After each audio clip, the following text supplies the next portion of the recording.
O Senhor é a minha luz e a minha salvação. De quem terei medo? O Senhor é a fortaleza da minha vida. A quem temerei? Quando malfeitores me sobrevêm para me destruir, meus opressores e inimigos, eles é que tropeçam e caem. Ainda que o exército se acampe contra mim, não se atemorizará o meu coração. E se estourar contra mim a guerra, ainda assim terei confiança.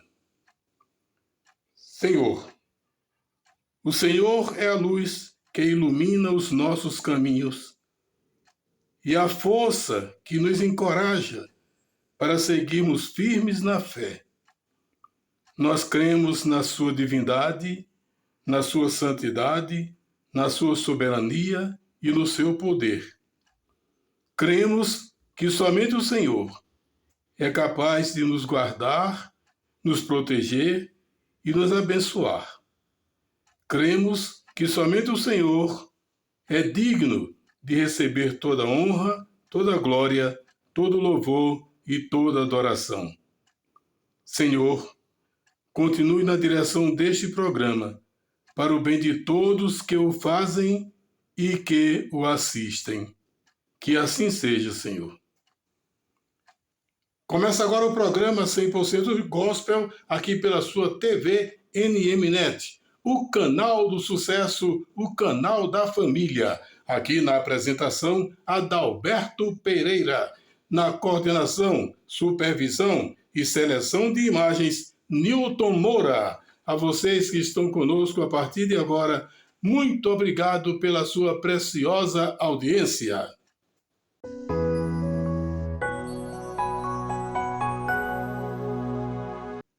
E nós já começamos agradecendo a vocês que estão sempre ligados conosco. Abaixo de Deus, eles fazem o nosso sucesso. Pastor Marcos Antônio Ferreira Dias, Dr. José Guedes, Arthur Rocha e sua esposa Dona Lourdes, Orlando Castro e sua esposa Dona Ceissa, seus filhos Lucas e Mateus, o Gênison e Dona Sônia, com seu filho aí, o Kelvin. Obrigado pela preciosa audiência. E agora, o nosso momento de reflexão.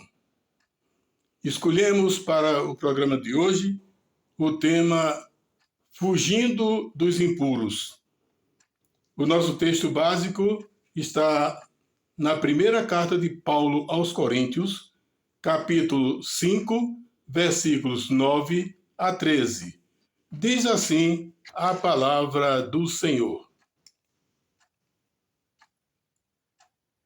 Já em carta vos escrevi que não vos associeis com os impuros. Refiro-me com isto não propriamente aos impuros deste mundo, aos avarentos, ou roubadores, ou idólatras, pois nesse caso teríeis de sair do mundo. Mas agora vos escrevo que não vos associeis com alguém que, dizendo-se irmão, for impuro, ou avarento, ou idólatra, ou maldizente, ou beberrão, ou roubador, com esse tal nem ainda comais. Pois com que direito haveria eu de julgar os de fora?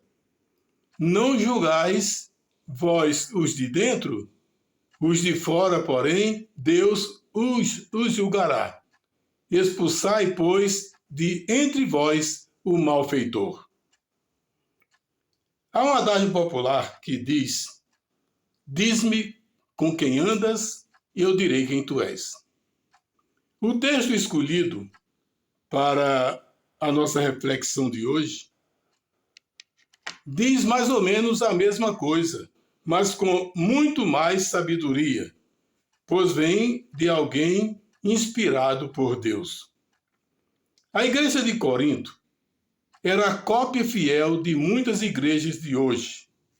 Igreja que tolerava pessoas que nada tinham de consagração ao Senhor. Paulo chegou a ser informado sobre a existência de imoralidade entre os crentes daquela igreja. Veja que ele diz assim, que não se refere, quando ele está aí admoestando, mandando essa advertência, ele está dizendo que não é para o povo do mundo, não. Ele não se refere propriamente aos impuros do mundo, ou aos avarentos, roubadores, idólatras, pois nesse caso, aí nós teríamos que abandonar o mundo, fugir desse mundo.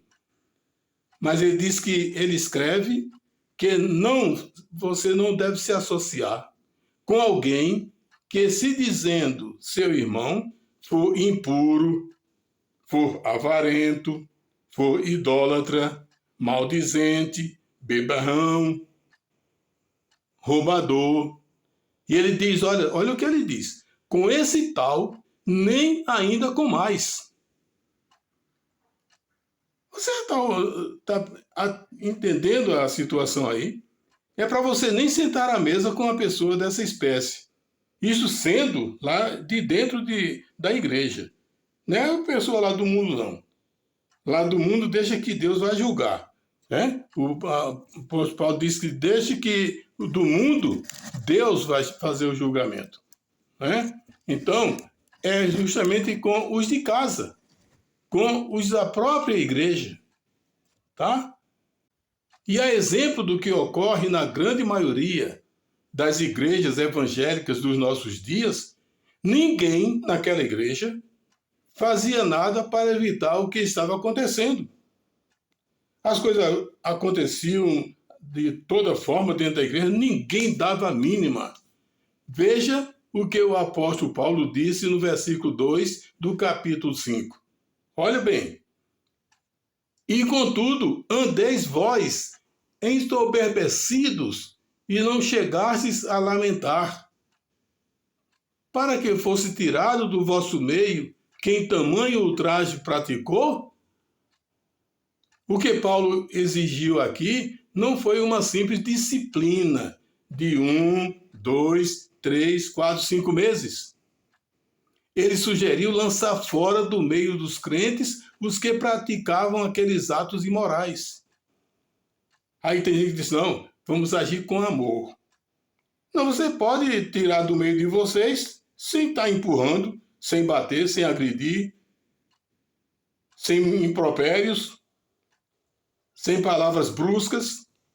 Apenas chega para aquele irmão e fala, irmão, é o seguinte, o irmão fugiu da linha, não está seguindo a doutrina que nós pregamos aqui, a doutrina que foi ensinada ao irmão. O irmão está seguindo um caminho diferente. Então, nesse caso, o irmão vai ser afastado do nosso meio. Não que a igreja vai fechar as portas para o irmão. O irmão pode entrar aqui a hora que quiser, assistir aos cultos, mas como membro do corpo de Cristo, não. Agora não. Não dá para você ser membro do corpo de Cristo praticando esses atos que você está praticando. Tá certo, irmão? Pronto, acabou. E risca o nome daquele camarada lá do hall de membro da sua igreja. Tá bom? E não foi um caso isolado, não. Paulo diz lá no versículo 9 que já havia demonstrado a igreja para que os crentes não se associassem com pessoas impuras. Então o negócio, vinha de longe. Um detalhe importante é que Paulo não se referia às pessoas do mundo. Ele não falava a respeito dos impuros, dos avarentos, dos roubadores e dos idólatras deste mundo, mas dos que estão dentro da igreja praticando atos que não condizem com a realidade cristã. Esta é a grande realidade. É você se afastar cada vez mais dos impuros. A igreja de Cristo deve ser uma igreja sadia, uma igreja limpa, uma igreja sã, uma igreja que dê bom exemplo, que o visitante entre na igreja e saia de lá dizendo assim, olha, aqui é um povo diferente, aqui é um povo irrepreensível, aqui é um povo que segue realmente os ensinamentos bíblicos, é nessa igreja que eu vou ficar. É para dar bom exemplo para os visitantes. Não porque o visitante entra na igreja. Tem igreja que o visitante entra uma vez e não volta mais. Porque ele vê lá dentro e diz, espera aí, é assim aqui? Assim é melhor eu estar lá onde eu estava mesmo. Para quê? O que é que eu vou fazer aqui? Se aqui é pior do que lá fora. Isso é triste, mas é uma realidade que, infelizmente, existe. Paulo disse que, se assim fosse, os crentes teriam que sair deste mundo. Ele foi bem claro dizendo, não vos associeis com alguém que, dizendo-se irmão, for impuro ou avarento, ou idólatra, ou maldizente, ou beberrão, ou roubador, com esse tal, nem ainda com mais. Vocês prestaram bem atenção no que Paulo falou a respeito do que fazer com essas pessoas? Vou repetir. Expulsai, pois, de entre vós o malfeitor. Não se pode ser conivente com esse tipo de crente. Veja que Paulo não mandou que a igreja pesquisasse para saber o tamanho da importância do malfeitor e muito menos o valor do seu dízimo. Simplesmente mandou que o expulsassem do meio deles. Aí você vai dizer, mas se a gente for fazer isso com quem está errado na nossa igreja, não vai ficar ninguém, o gasofilácio vai esvaziar, não vai ter dinheiro para pagar o salário do pastor, nem da secretária ou do secretário, nem do zelador. E aí, como é que a igreja vai se manter, meu irmão? Mas a igreja não é de Deus? Não é dirigida pelo Espírito Santo do Senhor? O Espírito Santo não sustenta a igreja? Então vocês preferem que a igreja esteja cheia de pessoas indecentes, mesmo que essas pessoas estejam erradas, mas pagam um bom dízimo, aí deve permanecer na igreja assim? Não, meu irmão. Essa ideia sua não condiz com os ensinamentos bíblicos, não. A tolerância dos líderes religiosos diante dos deslizes cometidos por crentes que tem sido motivo de esfriamento espiritual das igrejas. Muitas igrejas estão esfriando por isso. Porque se você vê o seu irmão errado, claro que você vai errar também, vai seguir os passos dele. Porque se você for diferente, você é mal visto na igreja. Sabia disso? Se você for um crente fiel, um crente consagrado ao Senhor, um crente que está em plena comunhão com Deus, tem gente que vai olhar para você assim de banda. Epa! Ó o santarrão ali. Ó o santarrão. Ó, quer ser melhor do que todo mundo. Seja assim, continue sendo assim. Não se importe com as críticas. Porque a tolerância dos líderes religiosos diante dos deslizes cometidos pelos crentes tem sido o maior motivo do esfriamento espiritual das igrejas. Para se fazer justiça, deixa-se de lado os diplomas, os anéis e outros títulos, colocando-se em primeiro plano a ordem e a disciplina na casa do Senhor. Fazei tudo com decência e ordem. Vai desagradar a muitos? Isso pouco importa. A igreja vai perder alguns membros? Isso não interessa, desde que seja feito para que se mantenha a espiritualidade na casa de Deus. O crescimento deve ser qualitativo e não quantitativo. O crente que pretende seguir os passos de Jesus Cristo e alcançar a salvação deve se afastar dos impuros.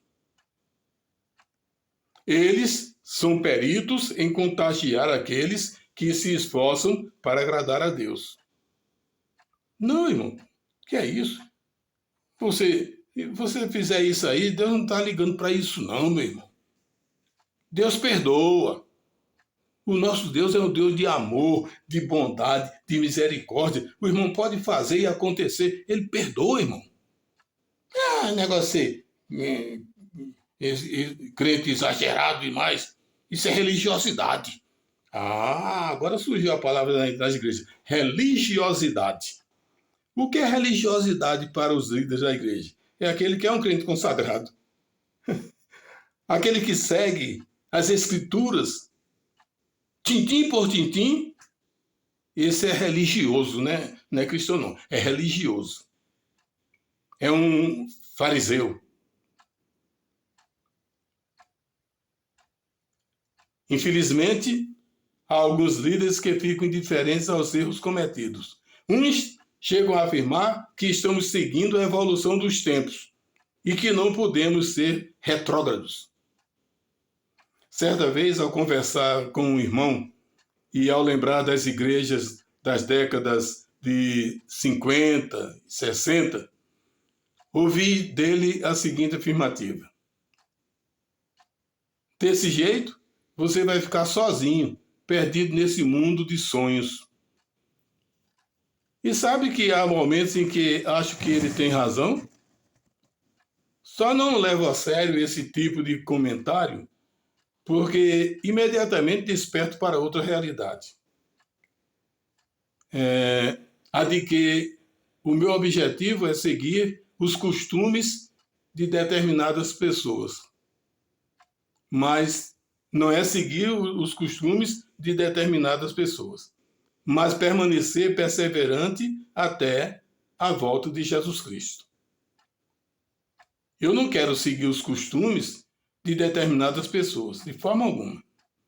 Eu quero, sim, permanecer perseverante até a volta de Jesus Cristo. O que os líderes das milhares de denominações espalhadas por este mundo afora precisam fazer é evitar a proliferação de pessoas que não são dignas de serem chamadas servos do Senhor, mas que se tornam membros, muitas vezes, por estranhas conveniências. Olha, não vá na onda de determinadas pessoas.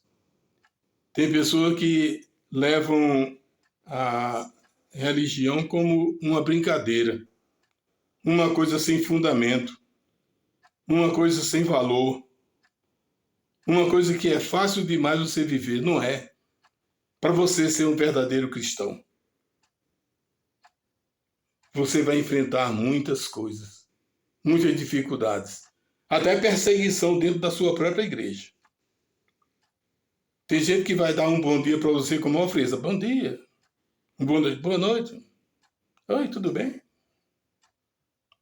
Não quer conversa com você, não. Porque sabe que você, na sua conversa, você vai falar sobre Jesus Cristo. E eles não toleram. Eles não suportam. Eles querem que você faça o quê? Da roupa nova que ele está vestindo. Ó, irmão, comprou quando? Quanto foi? E sapato novo? E que perfume é esse? Oh, que perfume! É francês? É isso que eles querem, comentar os casos pessoais. Se você começa a falar da Bíblia, comentando o sofrimento de Jesus Cristo, a morte de Jesus na cruz, para salvar essa humanidade perversa e cruel, é um assunto intolerante, intolerável. Ninguém aguenta. Mas seja um crente fiel. Se afaste dos impuros, porque você vai se tornar impuro também. Uma fruta podre no meio de muitas sadias vai apodrecer as outras que estão perto dela. Não apodrece as que estão distantes, mas que estão pertinho delas, juntinho com elas, vão apodrecer. Pense nisso, reflita sobre isso e que Deus te abençoe.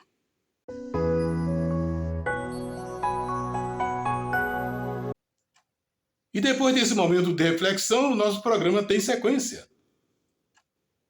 Agradecendo aqueles que estão sempre ligados conosco, garantindo a nossa audiência. Abaixo de Deus, eles fazem o nosso sucesso.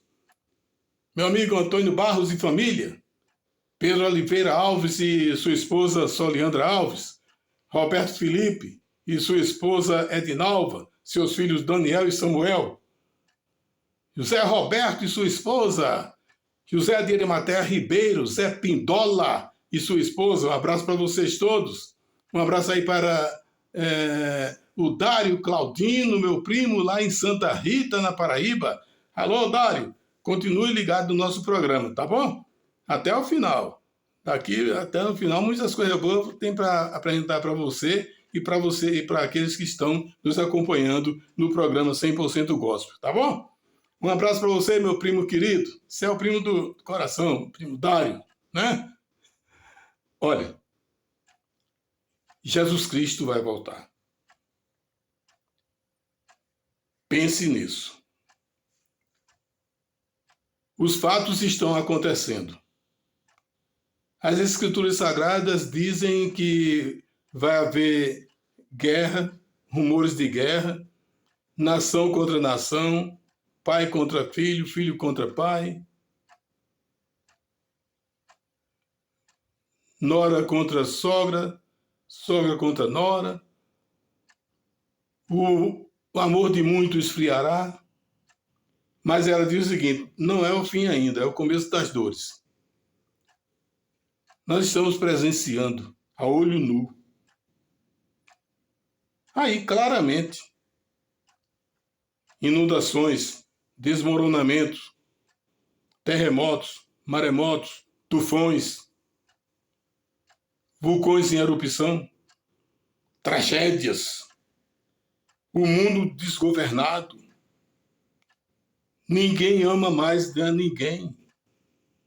É um ódio no coração tremendo. Jesus Cristo vai voltar. Se você está com seu coração magoado, angustiado, cheio de ódio, de angústia, de rancor, um coração prepotente, arrogante, egoísta, ganancioso, invejoso, vingativo, tire esse coração para longe, viu? Tire, peça a Deus um novo coração. Um coração que perdoa. Um coração que saiba o que é humildade. Um coração que ame o seu próximo. Que ame a si mesmo. Porque Jesus Cristo vai voltar. Não importa se você queira ou que você não queira. Porque a vinda de Jesus Cristo não depende da minha vontade e nem da sua. No dia que o Pai disser para o Filho, vai e cumpre com a tua missão, Jesus Cristo vai voltar. Ele vai separar o joio do trigo. E vai colocar o trigo à sua direita e o joio à sua esquerda. Prepare-se. Mude de comportamento. Abomine as coisas más que o mundo lhe oferece. Se apegue com as coisas boas que vêm do alto. Ame a Deus sobre todas as coisas. Se afaste da idolatria, da incredulidade, do mau caminho e passe a trilhar o caminho certo, o caminho que conduz você à salvação. Porque Jesus Cristo vai voltar. E agora chegou aquele momento de prestarmos uma homenagem a uma das lindas cidades do Brasil. Vamos homenagear hoje a cidade de Muriaé, em Minas Gerais. Com uma população que gira em torno dos 105 mil habitantes, Muriaé tem uma linda e interessante história que precisa ser contada. E tudo começou com a presença dos índios puris e sua colonização de origem europeia, iniciada pelo comércio dos brancos com os indígenas. Até o final do século XIX, a região era dominada por uma alta incidência de febre amarela, além de ser infestada por mosquitos. No entanto, sua colonização só foi possível graças à coragem de seus primeiros desbravadores. No ano de 1817, Constantino José Pinto, em companhia de 40 homens, iniciaram o comércio de ervas e produtos medicinais. Eles desceram pelo rio Pomba e aportaram próximos a uma cachoeira, local hoje conhecido como Largo do Rosário. E a história continua. Em 1819, chega ao local o francês Guido Tomás Marliere, construindo a Capela do Rosário. Tem início a extração de madeiras de lei e plantas medicinais, principalmente raízes de Ipecacuanha, popularmente conhecida como poaia. O povoado continuava crescendo, embora contasse apenas com uma rua ao longo do rio. Em 7 de abril de 1841, era criado o distrito com o nome de São Paulo do Muriaé. Esse distrito pertencia a São João Batista do Presídio, hoje o conhecido município de Visconde do Rio Branco, subordinado a Santa Rita do Glória, hoje município de Miradouro. No dia 16 de maio de 1855, pela Lei número 724, o distrito foi elevado à categoria de vila e recebia o nome de São Paulo do Muriaé, sendo desmembrado de São João Batista do Presídio. Mas somente no dia 25 de novembro de 1865, a vila de São Paulo do Muriaé foi elevada à condição de cidade pela Lei 1257. No dia 7 de setembro de 1923, pela Lei 843, o nome de Muriaé foi oficializado. A produção de café foi a grande responsável pelo desenvolvimento econômico do município. A partir de 1886, com a construção da estação de estrada de ferro Leopoldina, houve um impulso no progresso de Muriaé. Vale salientar que dos 127 municípios da Zona da Mata de Minas Gerais, Muriaé está em 5º lugar em extensão territorial. O município oferece muitas opções para seus visitantes. Entre seus pontos turísticos, podemos destacar o Cristo Redentor, oferecendo uma vista especial da cidade, bem como o Memorial da Fundação Cristiano Varela, com museus e estátuas históricas. Os ilustres visitantes também podem usufruir de momentos agradáveis na Praça Coronel Pacheco de Medeiros, lugar bastante aconchegante para momentos de descontração. A Praça João Pinheiro é outro ponto a ser visitado. Depois, é só dar uma esticadinha até o Teatro Gregório de Matos Guerra, que ocupa um lugar bastante privilegiado. Outros 2 lugares que não podem ser esquecidos é o Estádio Soares de Azevedo, com uma estrutura bonita e bem cuidada, e o Paço Municipal, antiga sede da Prefeitura, com seu lindo centro administrativo. E se você pensa que Muriaé é apenas isso, está completamente enganado. Outras dezenas de maravilhosas atrações estão à sua espera. você vai ficar encantado. E é lá, na linda e hospitaleira cidade de Muriaé, que reside a nossa ouvinte Solange Prado, membro da Igreja Deus é Amor. Ela está te fazendo um convite especial para uma visita à sua cidade de Muriaé. Vai lá, vai, e receba aquele abraço cordial, aquele sorriso maravilhoso da população de Muriaé. Eu garanto que se você for a primeira vez a Muriaé, vai querer voltar muitas vezes lá, porque é uma cidade muito acolhedora, um pessoal extraordinário, um pessoal maravilhoso, que sabe receber você com aquele sorriso alegre e de braços abertos. Alô, Muriaé, aquele abraço! Eita, mulher!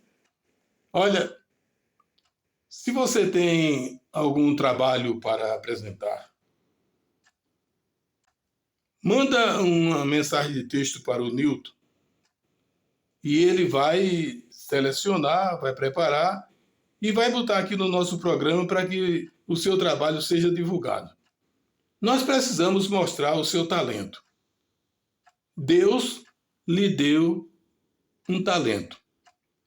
Então não custa nada você usar esse talento que Deus lhe deu para louvar, engrandecer e glorificar o nome dele. Vai, grava um solo aí, um dueto, um terceto, um quarteto. Grava o coral da tua igreja e manda pra gente. Grava um irmão da sua igreja tocando aí um saxofone, um violino, piano, acordeon, flauta, qualquer instrumento musical. Faz a gravação, manda para o Newton, ó, ele está colocando aí, ó, o telefone para você ligar para ele, tá bom? Manda uma mensagem de texto para o Newton, ele vai te atender com toda presteza. O Newton é uma pessoa maravilhosa. Você vai gostar de entrar em contato com ele, tá bom?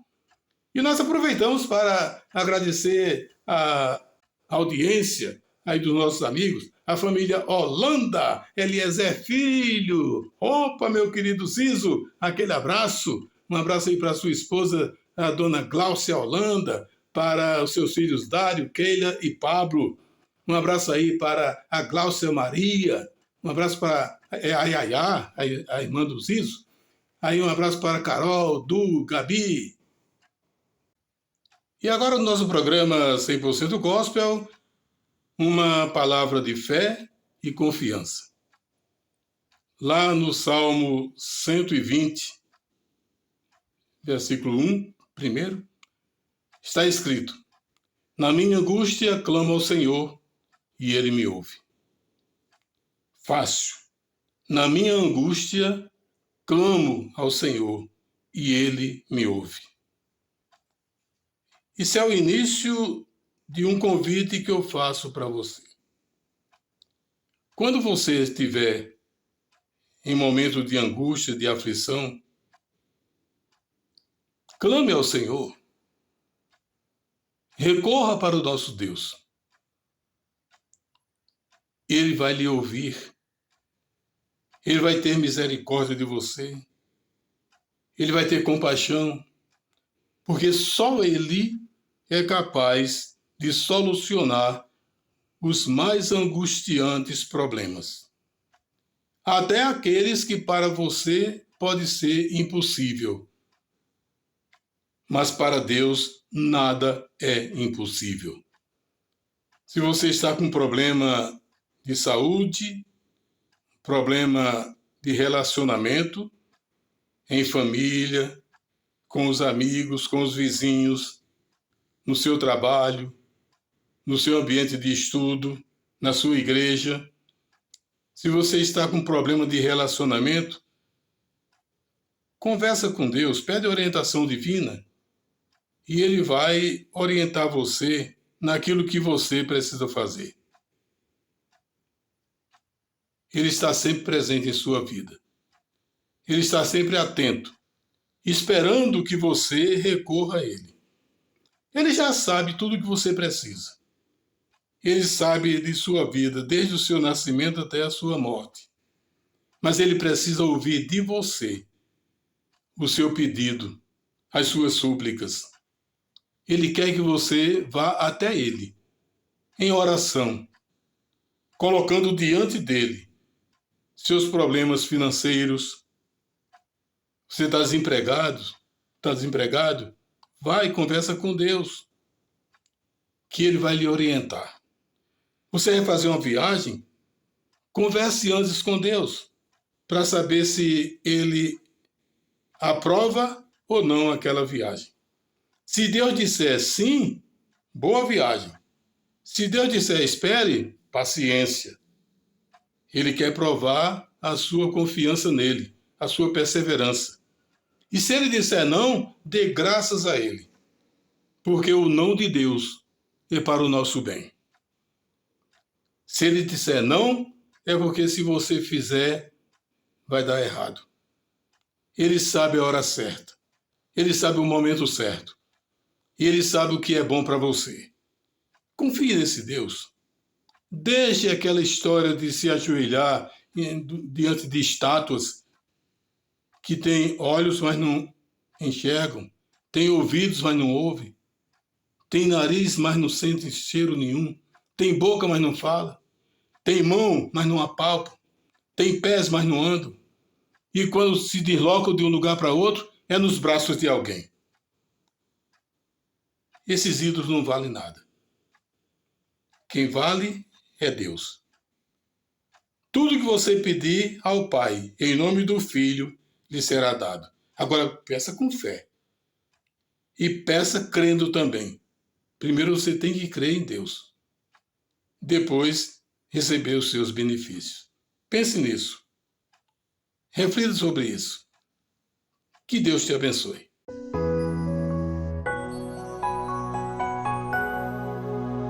Estamos já chegando ao final do nosso programa 100% Gospel.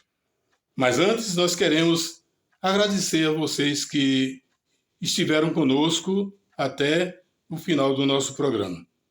Mandando aquele abraço cordial lá para os nossos amigos Oswaldo Costa, sua esposa Dona Hilda, seus filhos Antônio Carlos e Petrônio. Um abraço para o Roque, sua esposa Dona Maria. Para o pastor Valdemir Souza e sua esposa a Luziete. Seu Isaquinho, Dona Valdemir. Pessoal aí, o Maurício Ferreira e a Wanda. Um abraço para vocês todos. Obrigado pela preciosa audiência. Né? Um abraço aí para o meu amigo doutor Zé Guedes. Opa, doutor Zé Guedes. Um abraço. Uma pessoa que está sempre ligado conosco aí, o Zé Guedes. Tá bom? Um abraço para todos vocês. Bom, mas, como diziam meus avós, o que é bom dura pouco. Nosso programa está chegando ao seu final.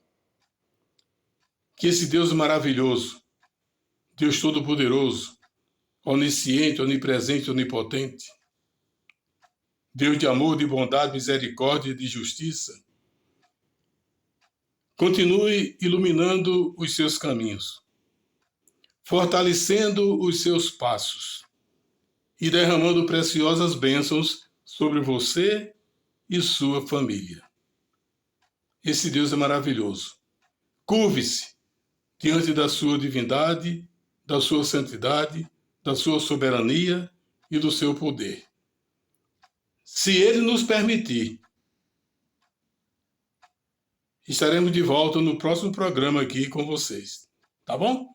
Um abraço de toda a equipe do programa, do Adalberto Pereira na apresentação, do Nilton Moura na coordenação, supervisão e seleção de imagens. Um abraço a todos vocês, nossos ouvintes espalhados por este mundo afora. E estejam conosco, recebendo aquele abraço de toda a nossa equipe. Se Deus nos permitir, voltaremos no próximo programa. Que a graça do Senhor Jesus Cristo e o amor de Deus e a comunhão do Espírito Santo sejam com todos. 2 Coríntios 13:13. Tchau, gente. Aquele abraço. Até a próxima.